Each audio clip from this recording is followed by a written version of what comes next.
नमस्कार, मैं प्रवीण गौतम। दोस्तों, वीडियो में आपको दिखाएंगे कि पीएम मोदी का संसद में जब भाषण चल रहा था तो क्या छुपाया जाता है, क्यों छुपाया जाता है और छुपाने के लिए कैमरे का कौन सा खेल किया जाता है, जिसे देखकर मुझे लगा कि यार ये लाइव टेलीकास्ट का काम जो भी संभालता है, संसद टीवी के उस प्रोड्यूसर को, डायरेक्टर को, मोदी सरकार को अवार्ड जरूर देना चाहिए। क्योंकि सिर्फ एक बात की बात नहीं है, पीएम मोदी के भाषण में क्या गजब का खेल होता है वो आगे आपको दिखाएंगे। पहले जरा ये वीडियो देखिए। अमित शाह का जब भाषण चल रहा था तो विपक्ष वॉकआउट करता है और पूरा सीन दिखाया जाता है। विपक्ष का वॉकआउट करते हुए पूरा सीन दिखाया जाता है। लेकिन जब किसी मुद्दे पर विपक्षी नेता प्रोटेस्ट करते हैं तो फिर कैमरा हटा लिया जाता है, उस कैमरे को गायब कर दिया जाता है। फिर कैमरा या तो स्पीकर पर रहता है या सत्ता पक्ष पर रहता है। विपक्ष के प्रोटेस्ट को, उनके पोस्टर को, उनके विरोध को नहीं दिखाया जाता। विपक्षी नेता जब कुछ बोलना चाहते हैं तो उनका माइक बंद रखा जाता है। लेकिन जब विपक्ष वॉकआउट करता है तो बीजेपी वालों को हीरो दिखाने के लिए लगता है कि सारे माइक ऑन कर दिए थे। अमित शाह के बगल में खड़े किरण रिजिजू ने विपक्ष का मजाक उड़ाया इसके बाद और कहा कि हमें मालूम था। ये आप देख सकते हैं क्या सीन हो रहा है। सुनो, पूरा भाषण सुनो। स्पीकर साहब हंसते हैं। विपक्ष का मजाक उड़ाने के लिए हर उस सीन को दिखाया जाता है जो इस सीन को सत्ता पक्ष के लिए बेहतरीन बनाता है। स्पीकर साहब की हंसी भी आप देख सकते हैं। अगर सच्चाई नहीं सुन सकते तो इतना दिनों तक सरकार पर संसद के समय लोगों को रंग फैला करके क्यों समय बर्बाद किया?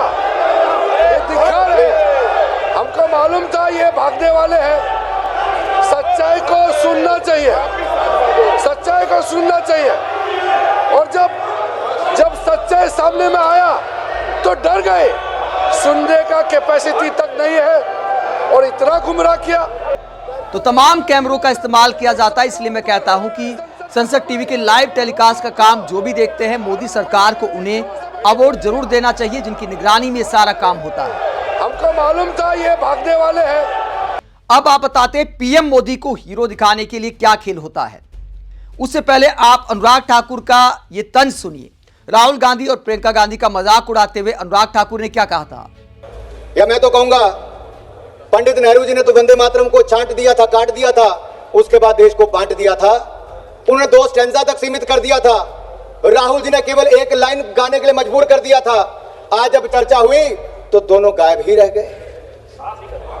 लेकिन मैंने सुना है अभी गलियारों में चर्चा थी कि शायद पिछले 5 दिन से प्रियंका जी मेहनत कर रही हैं, याद कर रही हैं। आज पूरा वंदे मातरम, पूरा सभी स्टैंजा बगैर पढ़े यहां पर गाने वाली।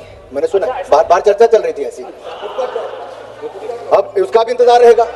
जो इतने महापाप किए हैं, अब महापाप का प्रायश्चित करने का समय भी आ गया है। तो राहुल गांधी और प्रियंका गांधी का मजाक उड़ाते हुए अनुराग ठाकुर ने कहा था कि प्रियंका मैडम रट्टा लगा कर आएंगी।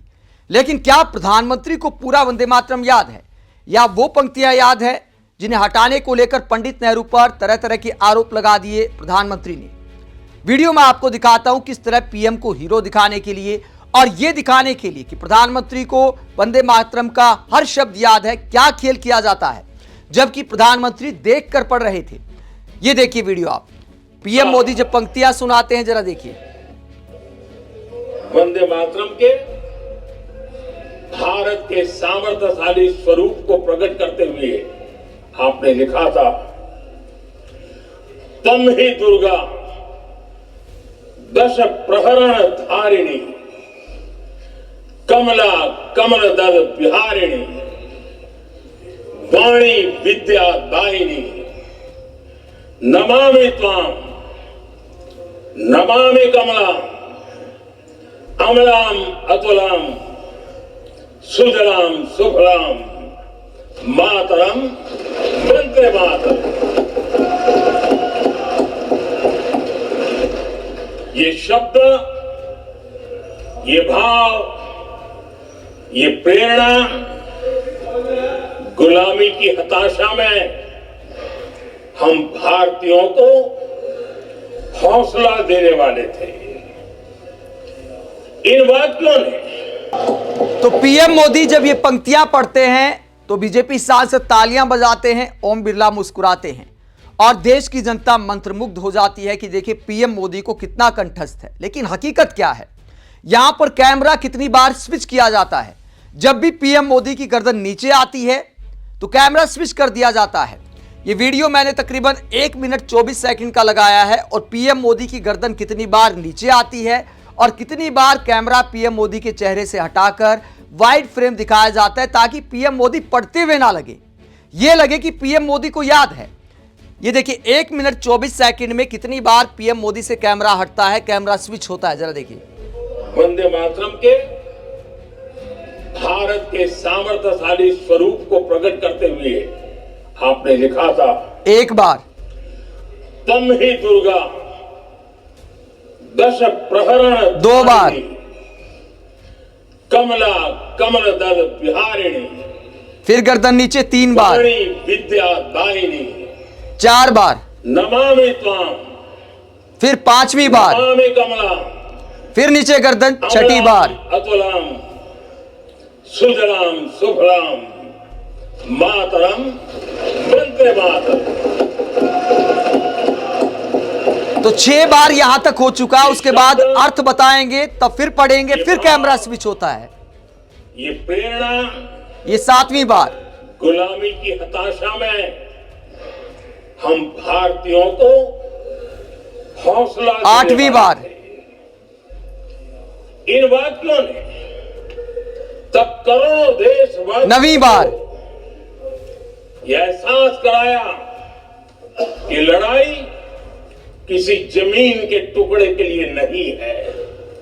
ये लड़ाई सिर्फ सत्ता के सिंहासन को कब्जा करने के लिए नहीं है। ये 10वीं बार। तो 10 बार पीएम मोदी पढ़ने के लिए गर्दन नीचे करते हैं और जैसे ही गर्दन नीची होती है कैमरा वाइड फ्रेम में चला जाता है। पूरे संसद भवन का नजारा फिर दिखने लगता है ताकि पीएम मोदी पढ़ते हुए ना दिखे। तो यह होता है कैमरे का खेल। इसीलिए मैंने कहा कि जो भी लाइव टेलीकास्ट का काम देखता है, पीएम मोदी को पर्सनली उन्हें अवार्ड जरूर देना चाहिए कि सत्ता पक्ष के लिए कैसे पूरा तामझाम करना है। बहुत अच्छा दिमाग वाला प्रोड्यूसर है संसद टीवी का, जो भी है उस भाई को सलाम है। आप इस पूरे मुद्दे को लेकर क्या सोचते हैं, कमेंट बॉक्स में अपनी राय जरूर दें। जब विपक्षी नेता बार बार माइक बंद करने का आरोप लगाते हैं और ये आरोप लगाते हैं कि संसद टीवी हमारे साथ खेल करता है, हमारे प्रोटेस्ट को नहीं दिखाया जाता, जबकि पिछली सरकारों में सत्ता पक्ष पर भी कैमरा रहता था, विपक्ष पर भी कैमरा रहता था और निष्पक्ष तरीके से लाइव टेलीकास्ट होता था। कमेंट बॉक्स में अपनी राय जरूर दें, साथ ही चैनल को सब्सक्राइब भी करें। नमस्कार।